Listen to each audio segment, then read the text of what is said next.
ومن أحسن قولا ممن دعا إلى الله وعمل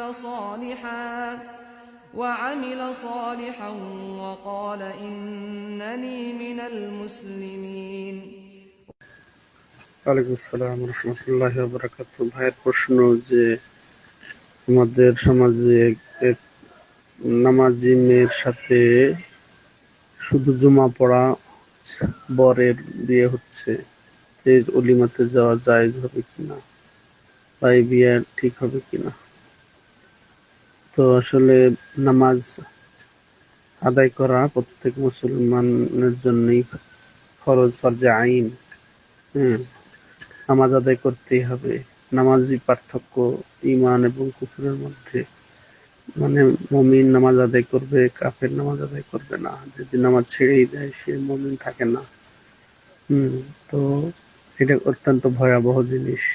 Sheikh Mohammad উসাইমিন, Saudi আরবের সিদ্ধ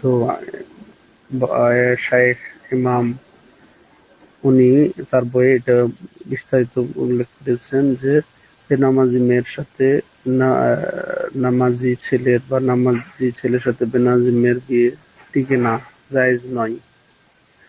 তো এটা গুরুত্বপূর্ণ বিষয়। তবে হ্যাঁ, যে যদি তওবা করে ফিরে আসে যে না আগে নামাজ পড়তো না এখন নামাজ পড়বে, এরকম যদি চুক্তিবদ্ধ হয়ে বিবাহ সম্পাদন হয় তাহলে ঠিক হবে।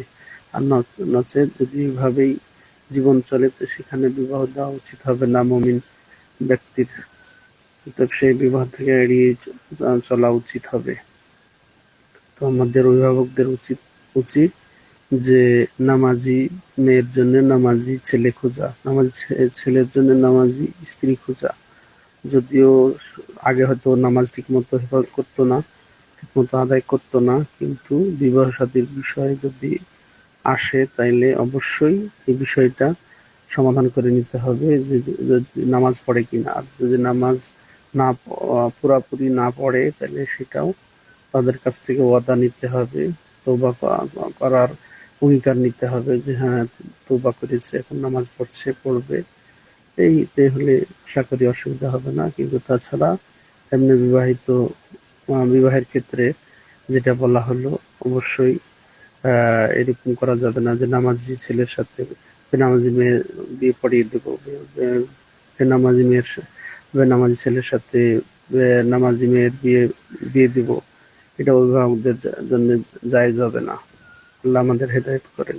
আল্লাহু আ'লাম।